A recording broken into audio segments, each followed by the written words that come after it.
Haleluya, shalom pemuda-pemudi dimanapun berada. Setiap harinya kami menyapa shalom. Kami mengucapkan salam damai sejahtera untuk kita semua.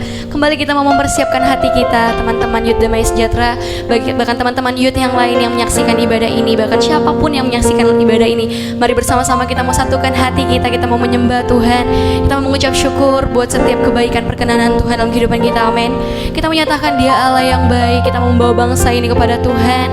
Biar bangsa Indonesia menjadi bangsa kepunyaan Tuhan. Hati Tuhan ada di bangsa kita. Kita mempersiapkan hati kita untuk menyembah Tuhan pada malam hari ini. Terima kasih Tuhan, terima kasih Bapa yang baik. Kembali malam hari ini Tuhan, kami setiap pemuda-pemudi Tuhan datang. Kami mau menghampiri tatamu yang kudus ya Tuhan. Kami membawa kerinduan kami ke dalam tangan-Mu Tuhan. Bahkan kami membawa penyembahan kami, ucapan syukur kami, kerinduan kami Tuhan. Terima kasih Tuhan, terima kasih Bapa yang baik.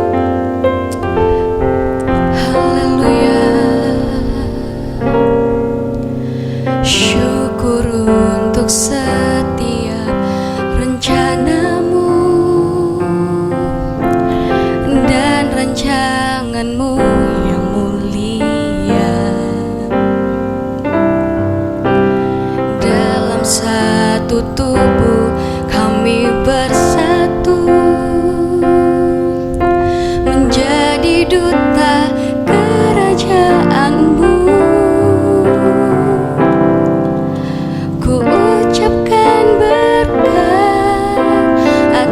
Indonesia, biar kemuliaan Tuhan akan nyata bagi bangsa ini.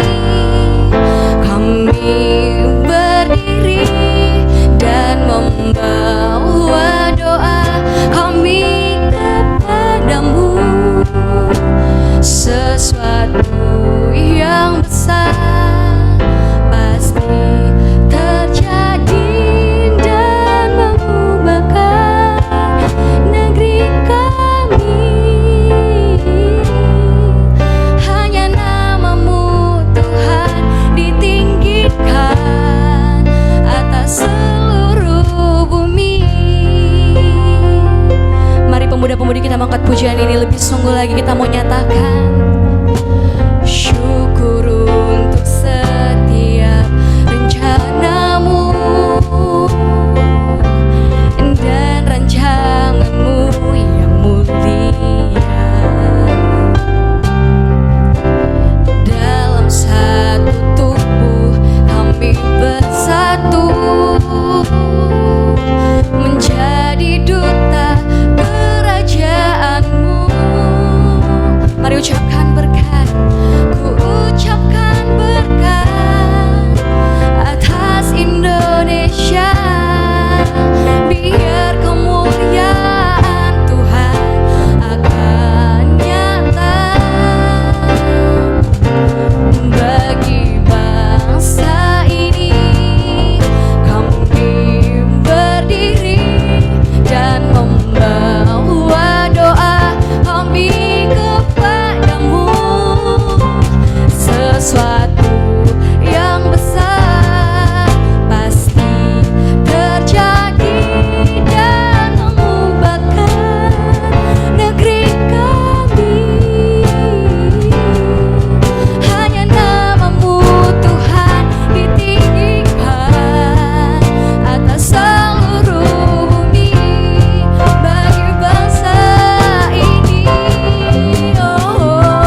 bangsa, segala yang bernafas menyembah-Mu dalam roh dan kebenaran. Oh Yesus, haleluya. Kami bawa bangsa Indonesia. Oh, hati-Mu ada di bangsa kami, hati-Mu ada di bangsa ini. Oh, biarlah segala suku bangsa memandang-Mu Tuhan. Oh, haleluya. Allah yang membebaskan setiap umat-Nya, Allah yang memerdekakan setiap kami, Allah yang memenangkan. Oh, pujilah Dia. Oh, berkatalah Tuhan atas segala penyembahan kami.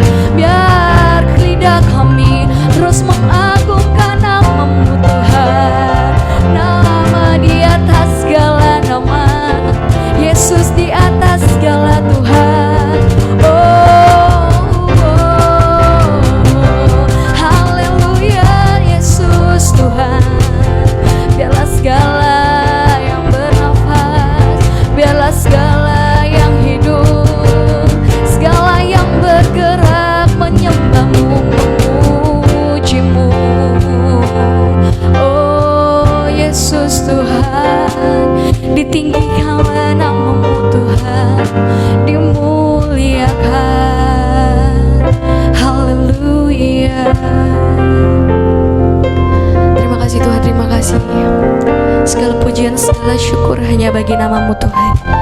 Biarlah setiap ibadah kami Tuhan memuliakan nama-Mu Tuhan. Setiap penyembahan kami berkenan di hati-Mu Tuhan Yesus yang baik. Terima kasih buat kesempatan yang indah hari ini kembali kami dapat memuji menyembah Tuhan melalui ibadah online yang ada Tuhan. Kami percaya kuasa Tuhan tetap ada dan tetap sama dan tak terbatas jarak, ruang dan waktu. Engkau tetap hadir bagi setiap kami Tuhan. Terima kasih Tuhan Yesus yang baik.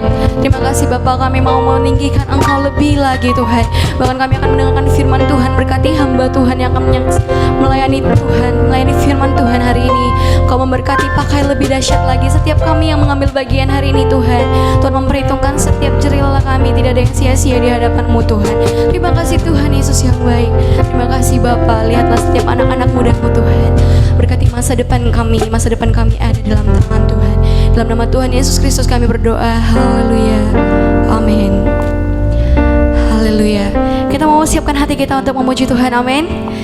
Sebab Dia Allah yang luar biasa, Dia Allah yang dimuliakan. Kita mau merdeka, sebab kita merayakan hari kemerdekaan Indonesia. Kita juga mau merdeka atas setiap dosa yang Tuhan telah patahkan, setiap kutuk yang telah dipatahkan Tuhan. Amin. Kita mau angkat pujian bagi Tuhan, sebab kita lebih dari pemenang. Kita dapat mengatasi segala kutuk, segala dosa. Haleluya. Mari bertepuk tangan bagi Tuhan. Amin Tuhan.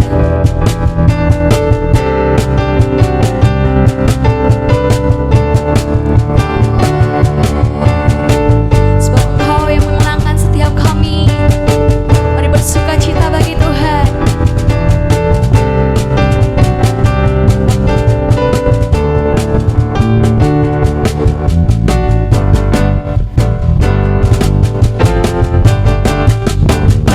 Bersama kita katakan, lebih dari pemenang dalam segala perkara.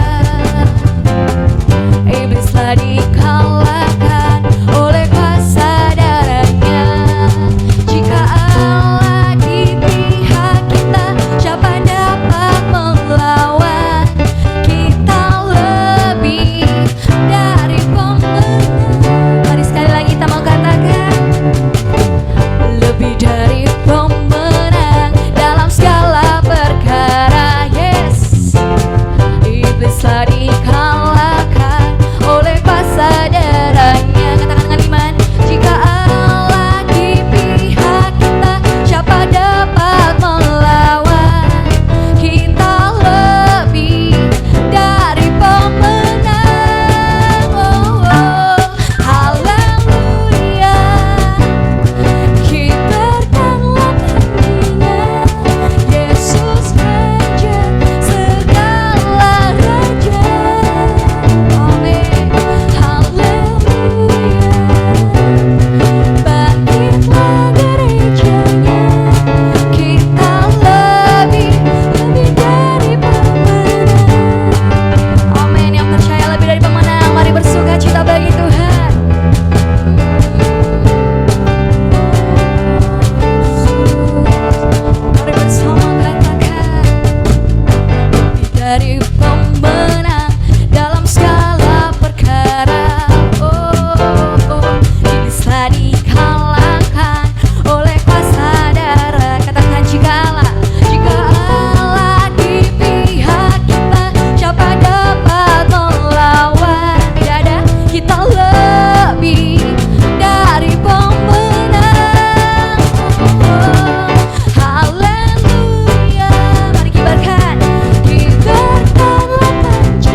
Haleluya, bertimbing seorang bagi Tuhan.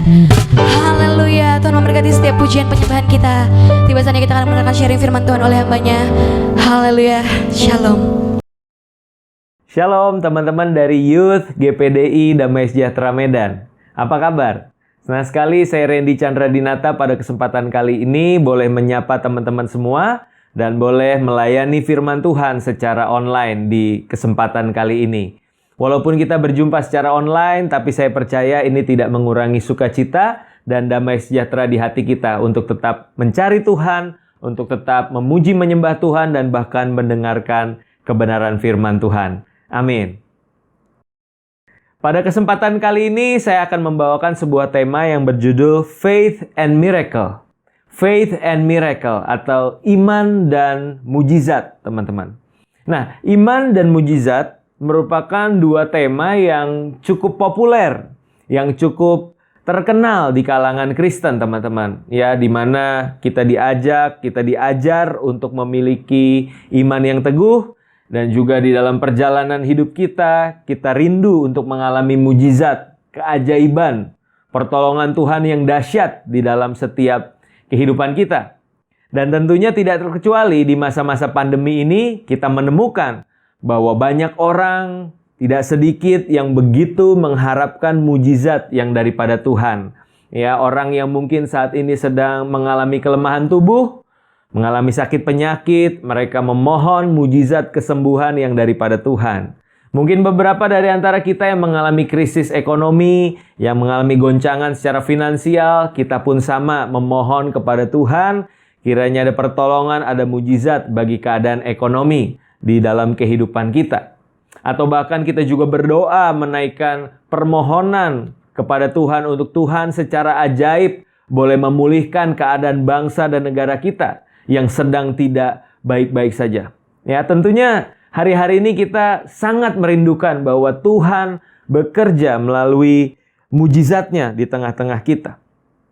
Dan tentunya teman-teman di sisi yang lain kita menemukan bahwa setiap kita harus memiliki iman yang teguh, iman yang kuat di dalam Tuhan, apalagi di masa-masa yang seperti sekarang ini. Situasi dan kondisi yang ada itu mendesak kita untuk kita memiliki iman yang teguh di dalam Tuhan. Ya, karena kalau tidak, maka keadaan bisa saja berpotensi untuk menggoyahkan iman kita. Sehingga iman kita menjadi lemah dan pada akhirnya kita gagal untuk hidup taat, hidup setia kepada Tuhan di masa-masa yang tidak mudah ini. Oleh karena itu teman-teman, hari ini kita akan membahas mengenai apa sih iman yang sejati itu, dan bagaimana kita juga memiliki pengalaman bersama dengan Tuhan melalui mujizat-mujizatnya. Dan apakah hubungannya, korelasinya antara iman dan juga mujizat di dalam kehidupan kita. Nah teman-teman, minimal ada 2 poin yang saya mau bagikan pada kesempatan kali ini.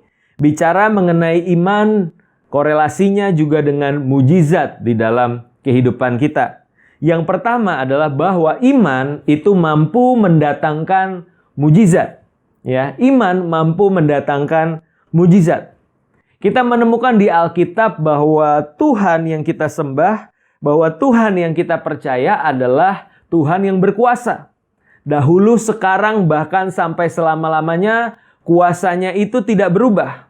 Dan kita perlu untuk mengimani, kita perlu mempercayai bahwa Tuhan kita sanggup untuk melakukan segala sesuatu. Amin teman-teman. Dan kita temukan di dalam Alkitab berbagai kisah mengenai mujizat yang Tuhan kerjakan di tengah-tengah umat Israel, di tengah-tengah dunia ketika Yesus datang 2000 tahun yang lalu. Contohnya saja seorang perempuan Kanaan yang anaknya sedang sakit, lalu dia datang kepada Yesus merendahkan dirinya, memohon kesembuhan daripada Tuhan. Dan kita temukan di Matius pasal 15 ayat 28, di akhir percakapan Yesus dengan perempuan Kanaan ini, apa yang dikatakan Yesus? Hai ibu, besar imanmu, maka jadilah kepadamu seperti yang kau kehendaki. Dan seketika itu juga anaknya sembuh. Wow, kita bisa lihat mujizat Tuhan Yesus terjadi ketika Yesus mendapati bahwa besar iman dari ibu dari Kanaan ini, teman-teman. Ya, sehingga kita bisa menyimpulkan bahwa Iman itu mampu untuk mendatangkan mujizat di dalam kehidupan seseorang.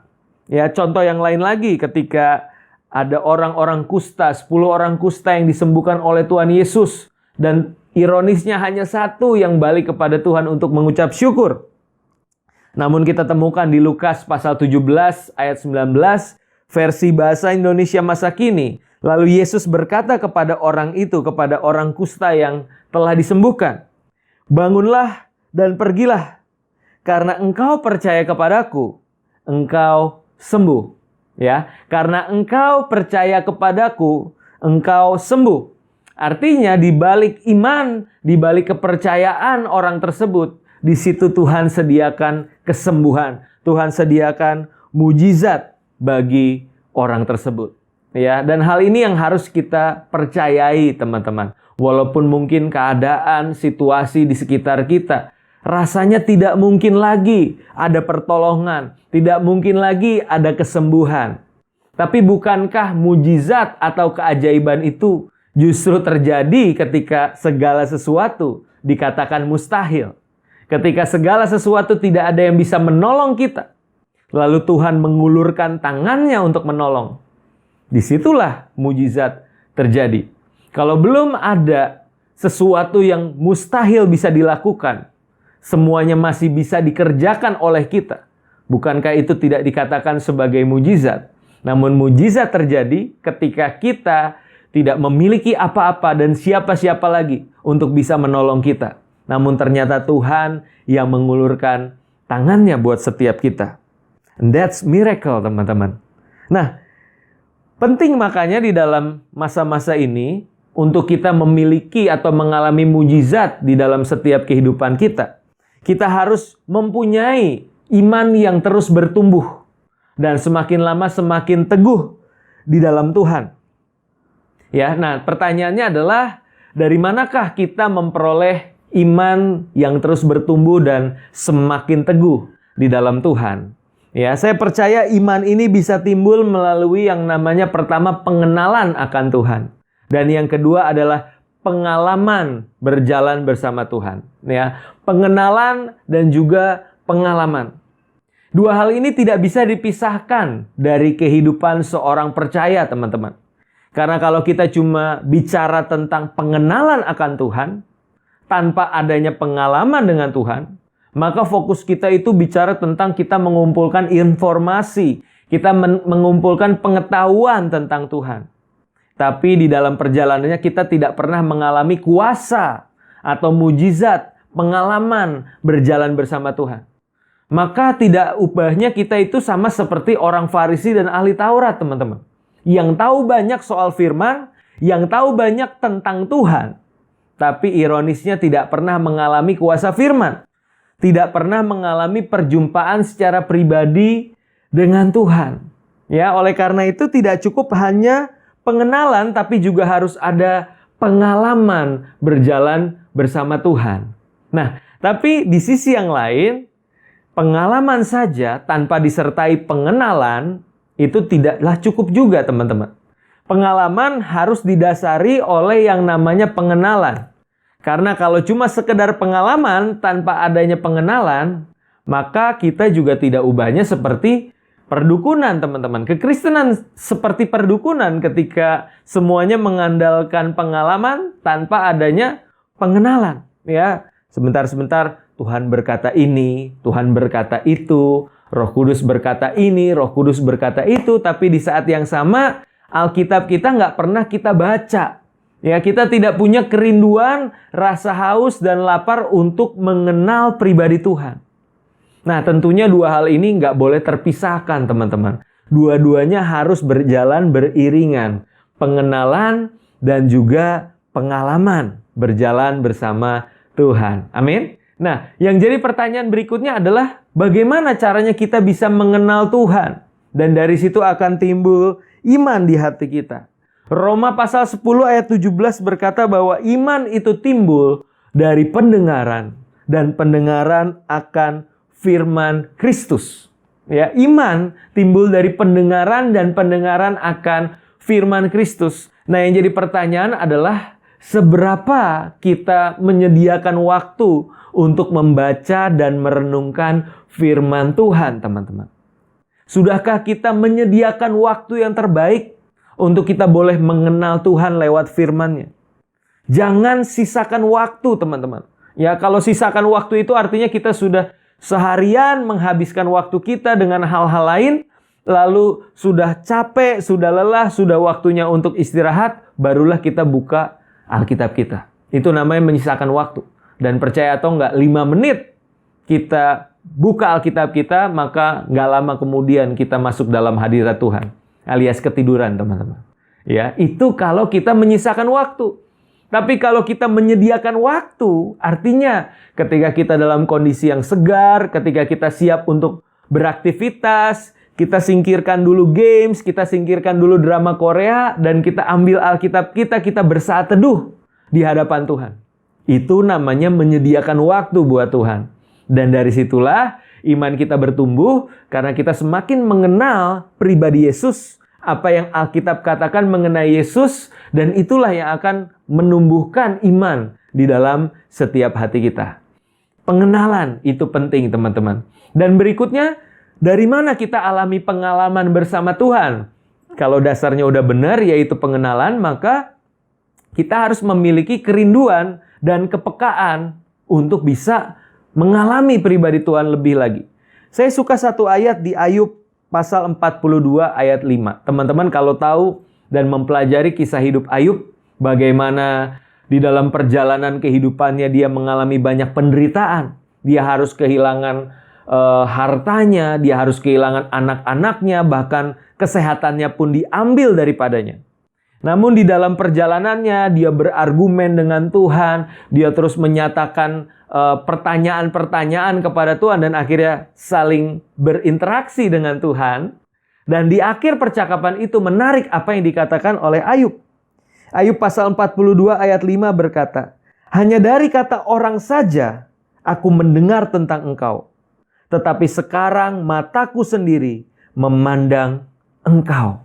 Wow, teman-teman, ini sebuah encounter, ini sebuah pengalaman ketika selama ini Ayub cuma dengar tentang Tuhan dari kata orang. Tapi hari itu Ayub berkata, "Hari ini aku memandang engkau." Ya, dan mataku sendiri telah melihat engkau. Teman-teman rindu gak sih di dalam kehidupan kita benar-benar bisa mengalami, kita benar-benar bisa memandang Tuhan tentunya dengan mata rohani kita. Dan akhirnya kita bertumbuh iman kita karena kita punya pengalaman bersama dengan Tuhan. Kuncinya satu, teman-teman, kita punya hati yang peka dan rindu untuk mengalami Tuhan. Karena banyak orang sudah ditolong Tuhan dengan begitu hebatnya di dalam perjalanan hidupnya. Tapi dia nggak peka, teman-teman. Dia cuma mikir, ini cuma kebetulan. Ini pas lagi aja nih, hoki, tanda kutip gitu ya. Aku jadi berhasil luput dari segala sesuatu dan aku mendapat berkat. Aku hoki. Tapi sometimes kadang ada orang yang kayaknya pertolongan Tuhan tuh kecil gitu ya. Sepele sehari-hari banget. Tapi dia bisa berkata, wah Tuhan baik banget dalam hidup aku. Mujizat Tuhan aku rasain banget. Padahal yang satu dapat besar, dia ngerasa kayak ya gitu doang. Yang satu cuma dapat kecil tapi dia bilang, wow, thank you God, thank you Tuhan, ini besar banget, ini keren banget dalam hidupku. Yang membedakan apa, teman-teman? Kepekaan dan juga kerinduan untuk mengalami Tuhan. Aku percaya orang yang memiliki kepekaan dan kerinduan itu, maka hal-hal sederhana, hal-hal yang sehari-hari dalam hidupnya, di situ dia bisa mengalami Tuhan lebih dan lebih lagi. Sehingga imannya terus bertumbuh. Iman yang berasal dari pengenalan dan juga dari pengalaman. Dan dari iman yang solid itu, iman yang teguh itu, maka mujizat pun datang di tengah-tengah hidup kita. Maka Tuhan pun menyediakan mujizatnya buat setiap kita. Amin, teman-teman. Itu yang pertama. Ya, hubungan antara iman dengan mujizat adalah bahwa iman itu mampu mendatangkan mujizat. Dan poin yang kedua, teman-teman. Apa korelasinya antara iman dengan mujizat? Yang kedua adalah iman itu memampukan kita untuk tetap percaya sekalipun mujizat belum terjadi. Ya, kalau yang pertama tadi iman mampu mendatangkan mujizat, tapi di sisi yang lain iman yang sama mampu membuat kita tetap percaya walaupun mujizat belum terjadi. Ya, saya bikin satu quotes bunyinya seperti ini teman-teman. Iman bukan hanya mengenai harapan bahwa tangan Tuhan sanggup untuk menyatakan mujizatnya, namun juga iman itu tetap percaya bahwa hati Tuhan tetap mengasihi kita sekalipun mujizat belum terjadi. Ya, kalau tangan Tuhan itu bicara tentang bagaimana Tuhan itu sanggup menolong setiap kita, dan lewat iman tangan Tuhan terulur untuk menjamah kita. Tapi di saat yang sama, di sisi yang lain kita menemukan bahwa dibutuhkan pengenalan akan hati Tuhan. Ya, dan itulah iman, kita percaya akan hati Tuhan yang tetap mengasihi kita. Sekalipun apa? Mujizat belum terjadi. Nah, ini kan jadi satu pertanyaan teman-teman ya. Bagaimana sih jika Tuhan, kita sudah beriman, kita sudah sungguh-sungguh percaya, tapi Tuhan izinkan mujizat itu belum terjadi? Apakah kita akan tetap setia kepada Tuhan? Apakah kita akan tetap percaya di tengah-tengah lembah kekelaman? Atau justru sebaliknya kita berubah setia dan akhirnya kita memilih untuk tidak beriman lagi kepada Tuhan? Padahal iman itu harusnya membawa kita bisa tetap percaya kepada hatinya Tuhan, teman-teman, di masa-masa yang tidak mudah ini. Saya teringat akan sebuah kisah di Perjanjian Lama. 3 orang anak muda yang bernama bernama Sadrak, Mesak, dan Abednego. Daniel pasal 3 ayat 16 sampai 18. Teman-teman pasti pernah dengar ceritanya bagaimana 3 anak muda ini diperhadapkan dengan pilihan antara mereka menyembah patung buatan raja atau mereka harus dilemparkan ke dalam dapur api karena tidak mau menyembah patung buatan raja tersebut. Dan yang menarik adalah bagaimana statement yang keluar dari mulut mereka. Sebuah statement of faith yang murni, yang sejati. Yang menjadi poin kita di poin nomor 2 ini, teman-teman. Ayat 16 dan sampai 18 di situ dikatakan seperti ini. Lalu Sadrak, Mesak, dan Abednego menjawab Raja Nebukadnezar, "Tidak ada gunanya kami memberi jawab kepada tuanku dalam hal ini. Jika Allah kami yang kami puja sanggup melepaskan kami, maka ia akan melepaskan kami dari perapian yang menyala-nyala itu, dan dari dalam tanganmu ya Raja." Ayat 18. Tetapi seandainya tidak, hendaklah tuanku mengetahui ya Raja, bahwa kami tidak akan memuja dewa tuanku, dan tidak akan menyembah patung emas yang tuanku dirikan itu. Wow, ini adalah iman yang dahsyat teman-teman. Dari Sadrak, Mesak, dan Abednego. Mereka berkata apa? Iman kami mampu untuk melepaskan kami dari dapur perapian dan dari tanganmu ya Raja. Lihat, nggak berhenti sampai titik di situ, tapi ada komanya dan ada kalimat selanjutnya di ayat 18 tadi. Tetapi seandainya tidak. Ya, koma, tetapi seandainya tidak. Kalau kami tidak ditolong, maka hendaklah Raja tahu kami pun sekali-kali tidak akan menyembah patung buatan raja. Nah, teman-teman, punya nggak iman yang seperti mereka ini, teman-teman? Walaupun dalam keadaan yang berat, walaupun seakan-akan mujizat tidak datang, tapi mereka tidak berubah setia kepada Tuhan. Mereka tetap percaya bahwa Tuhan yang layak disembah dan Tuhan yang sanggup untuk menolong mereka. Dan kita menemukan keajaiban yang Tuhan nyatakan di dalam kehidupan mereka. Bahkan di tengah dapur perapian yang menyala-nyala itu, mereka tidak terluka sedikit pun.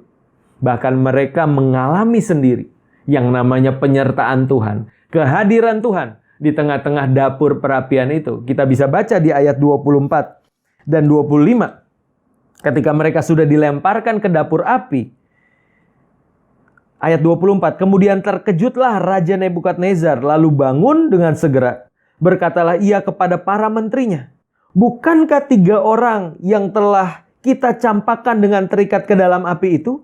Jawab mereka kepada raja, "Benar ya raja, 3 orang, Sadrak, Mesak, dan Abednego." Tapi lihat ayat 25. Katanya, "Tetapi ada 4 orang kulihat berjalan-jalan dengan bebas di tengah-tengah api. Mereka tidak terluka, dan yang keempat itu rupanya seperti anak dewa." Wow.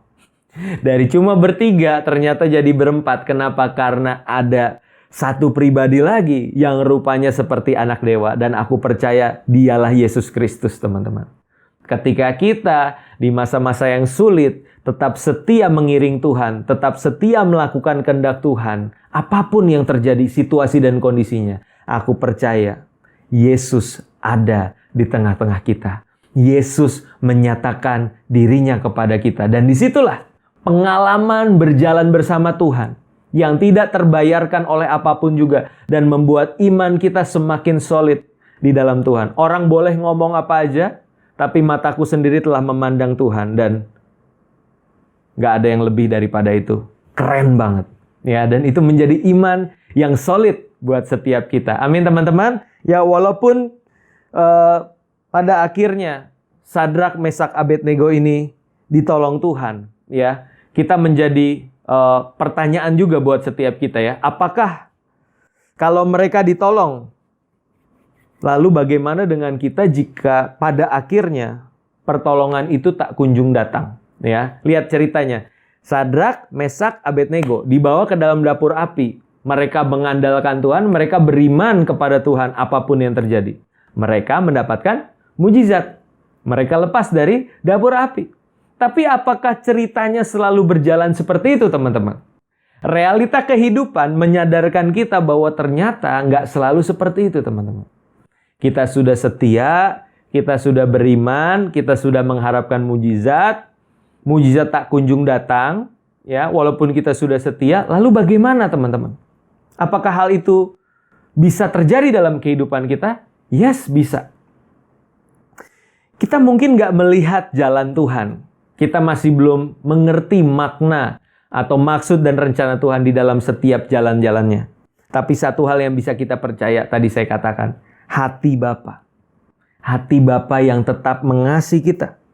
Dan kita percaya Yeremia 29 ayat 11, bahwa rancangan Tuhan itu adalah rancangan damai sejahtera buat setiap kita. Bukan rancangan kecelakaan.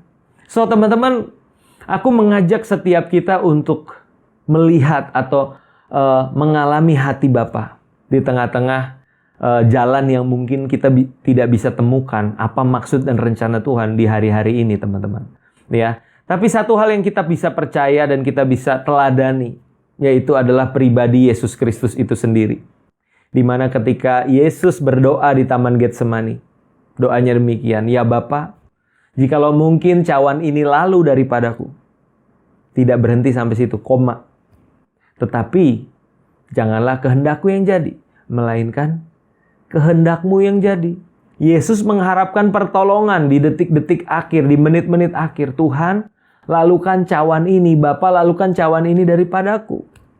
Tapi nggak berhenti sampai situ, teman-teman. Tetapi janganlah kehendakku, melainkan kehendakmu yang jadi. Dan pada akhirnya, apakah ada pertolongan buat Yesus sampai dia tergantung di kayu salib? No, teman-teman. Tidak ada. Yesus mengalami penderitaan. Yesus mengalami kesakitan yang begitu luar biasa. Dan dia harus mengakhiri hidupnya di kayu salib.